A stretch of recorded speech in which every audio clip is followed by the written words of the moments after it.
श्री स्वामी समर्थ. ओम नमो भगवते वासुदेवाय. विजया एकादशी. आज आपला विषय आहे विजया एकादशी. माघ मासातील कृष्ण पक्षामध्ये येणारी एकादशी सोमवारी 24 फेब्रुवारी 2025 रोजी आहे. म्हणजे एकादशीचा प्रारंभ रविवारी 23 तारखेला होतोय दुपारी 1:56 आणि एकादशीची समाप्ती होते 24 तारखेला म्हणजे सोमवारी 1:44 होत आहे. म्हणजे ह्या एकादशीच्या दिवशी आपल्याला भगवान विष्णूंची सेवा करायची आहे आणि ह्या एकादशीला विजया एकादशी असं पण म्हटलं जातं. म्हणजे नेहमीप्रमाणे माघ मासातील ह्या एकादशीला अनन्यसाधारण महत्व आहे. म्हणजे ह्याला खूप महत्व आहे. म्हणजे स्वतः श्रीरामाने लंकेवर आणि रावणावर विजय मिळवण्यासाठी ह्या एकादशीचे व्रत केले होते असं म्हटलं जातं. म्हणून या दिवशी आपण भगवान विष्णूंची सेवा करायची आहे.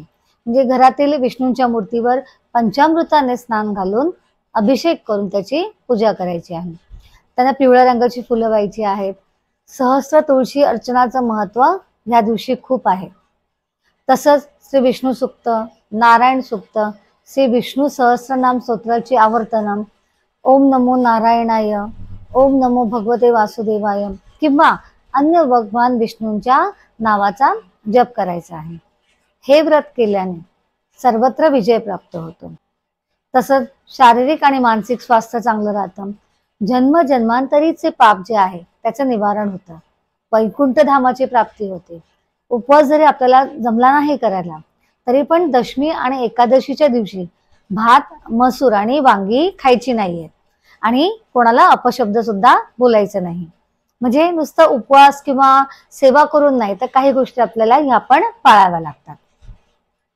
आता ह्या विजया एकादशीची एक कथा आहे. ती कथा मी आज तुम्हाला सांगणार आहे. युधिष्ठिराने विचारले, हे दया सागरा वासुदेवा, आमच्यावर प्रसन्न होऊन माघ वद्य एकादशीचं नाव आणि तिचं महात्म्य सांगा. श्रीकृष्ण म्हणाले, राजेंद्रा, या एकादशीचे नाव विजया आहे, कारण तिचे व्रत करणाऱ्याला निरंतर विजय मिळतो. या एकादशीच्या व्रताचे महात्म्य सर्व पातकांचा नाश करणारा आहे. नारदाने ब्रह्मदेवाला विचारले, हे देवतातील श्रेष्ठ देवा ब्रह्मदेवा, ह्या विजया नावाच्या एकादशीचं व्रत काय आहे ते कृपा करून आम्हाला सांगा. नारदाने विचारल्यावर पितामहा ब्रह्मदेव म्हणाले, पापांचा संपूर्ण नाश करणारी या एकादशीची मी कथा सांगतोय, ती आता ऐक. विजया एकादशीचे हे व्रत फार प्राचीन आणि पापनाशक आहे. मी हे व्रत आजवर कोणाला सांगितलेलं नाही. ही एकादशी व्रत करणाऱ्याला निसंशय जय मिळवून. पूर्वी प्रभू रामचंद्र यांनी 14 वर्ष वनवासात गेले असता सीता आणि लक्ष्मणासह पंचवटीत राहत होते. तेथे राहत असताना थोर मनाच्या राघवाची तपस्विनी पत्नी सीता हिला रावणाने हरण करून दिले. त्या दुःखाने प्रभू रामचंद्र जणू बेशुद्ध झाले. त्यावेळी भटकत असताना थोडंसंच आयुष्य राहिलं. जखमी जटायू त्यांना दिसला. प्रभू रामाला सर्व वृत्तांत सांगून जटायू मरण पावला. नंतर वनामध्ये फिरत असताना रामाने कबंध राक्षसाला मारलं. त्यानंतर रामाची आणि सुग्रीवाची खूप मैत्री झाली. त्याने रामाला मदत करण्याला वानरांचे सैन्य जमवले. नंतर हनुमंतांनी लंकेत जाऊन अशोकवनामध्ये सीतामातेला पाहिले. नंतर त्यांनी सीतामातेला तिथे जी रामाने दिलेली अंगठी होती ती अंगठी दिली. नंतर लंका दहनाची कृत्य केली आणि परत येऊन रामाला हा सगळा वृत्तांत सांगितला. तो ऐकून सुग्रीवाची अनुमती घेऊन रामाने लंकेकडे प्रस्थान केलं. आता वानरांचा आवडता झालेला प्रभू रामचंद्र त्या वानरासह समुद्र तीरावर येऊन पोहोचला. आता ओलांडण्यासाठी कठीण असलेला तो समुद्र पाहून रामाला आश्चर्य वाटलं. मग राम लक्ष्मणाला म्हणाला, लक्ष्मण, वरुणाचे निवासस्थान असलेला हा समुद्र कोणत्या पुण्याने तरून जाता येईल बरे? म्हणजे ह्या समुद्राच्या पाण्याला अंत नाही. भयंकर मगर, मासे यांनी हा व्यापलेला आहे. हा समुद्र ओलांडता येईल असा कोणता उपाय मला तर दिसत नाही.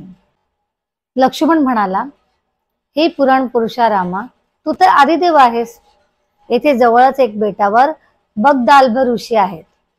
आपल्या या ठिकाणापासून त्यांचा आश्रम 2 कोसावरच आहे.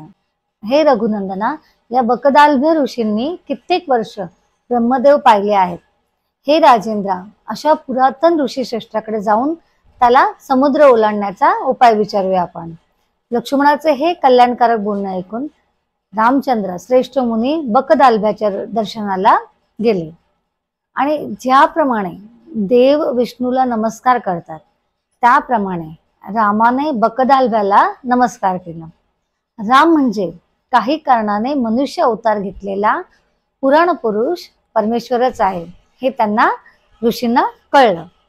तो रामाला म्हणाला, हे रामचंद्र, तुझे इकडे आगमन कशासाठी झाले आहे? मग श्री रामचंद्र म्हणाले, श्रेष्ठ विप्रा, मी सैन्यासह राक्षसांनी भरलेली लंका जिंकून घेण्यासाठी आलो आहे आणि तुझ्या प्रसादाने मी हे कार्य पार पाडेन. तू अनुकूल झाला तर मला हा सागर ओलांडता येईल. तेव्हा आमच्यावर कृपा करा आणि सागर तरून जाण्याचा उपाय सांगा. ह्या कामासाठी मी तुझ्या दर्शनाला आलो आहे. म्हणजे असं प्रभू रामचंद्रांनी त्या ऋषींना सांगितलं. मग मुनी म्हणाले, रामचंद्रा, सर्व व्रतांमध्ये हे उत्तम व्रत आहे. आता मी जे तुला सांगत आहे ते व्रत केलंस तर तुझा सहज विजय होईल. म्हणजेच हे जे विजया एकादशीचं व्रत, तू राक्षसांना जिंकशील, लंकेवरही जय मिळवशील, त्यामुळे तुला दीर्घकाळ टिकणारी कीर्ती पण मिळेल. म्हणून हे रामा, तू मन एकाग्र करून हे व्रत पाळ. आता हे व्रत कोणतं? माघ कृष्ण पक्षात विजया नावाची एकादशी आहे. या एकादशीचे व्रत जर तू केले तर तुझा विजय होईल. वानरासह तू हा सागर ओलांडून निसंशय जाशील आणि उत्तम फल देणाऱ्या या एकादशीची विधी आता मी तुला सांगतोय. ती तू आता दशमी तिथीला एक कलश तयार करायचा आणि तो शक्तीप्रमाणे म्हणजे सोन्याचा, चांदीचा, तांब्याचा किंवा मातीचा असा आपल्याला तो करायचा आहे. नंतर तो कलश पाण्याने पूर्णपणे भरायचा. त्यात पानं घालून ती सप्तधान्यांनी म्हणजे सप्तधान्यांनी एक असं चौकोनी बैठक करायची आणि त्याच्यावर तो कलश ठेवायचा आणि त्या कलशावर जव भरलेलं पूर्ण पात्र ठेवायचं आहे. त्यावर सोन्याच्या नारायणाची मूर्ती स्थापन करायची आणि एकादशी उजाडल्यावर सकाळी स्नान करायचं आहे. म्हणजे दशमीच्या दिवशी स्थापन केलेल्या कलशातील नारायणाची पूजा षोडोपचारे आपल्याला करायची आहे. तो कलश गंध, माला, फुले यांनी सुशोभित करायचा आहे. गंध, धूप अर्पण करायचं आहे. नाना प्रकारचे नैवेद्य दाखवायचे आहेत. डाळिंब, नारळ वगैरे फळं त्यांना अर्पण करायचे आहेत. श्रीरामा, तो दिवस पूजन केलेल्या कलशापुढेच भक्तिभावाने घालवायचा आहे. व्रत करणाऱ्याने कलशासमोरच रात्री जागरण करायचे. राजा द्वादशीच्या दिवशी सूर्योदयाच्या वेळी तो कलश नदी, झरा, तलाव अशा कोणत्याही जलतीलावर न्यायचा आहे आणि त्याची स्थापना करून तिथे विधीपूर्वक पूजा करायची आहे. नंतर तो कलश नारायणाच्या मूर्तीसह वेद पारंगत ब्राह्मणाला द्यायचा आहे. त्या कलशाबरोबरच महादाने सुद्धा करायचे आहेत. हे रामचंद्रा, तू वानर सैन्याच्या अधिपतीसह हे व्रत प्रयत्नपूर्वक कर. तुझा विजय नक्कीच होईल. बगदाल्भ ऋषीचे हे बोलणे ऐकून श्री रामचंद्राने त्याने सांगितलेल्या विधीप्रमाणे हे व्रत केले.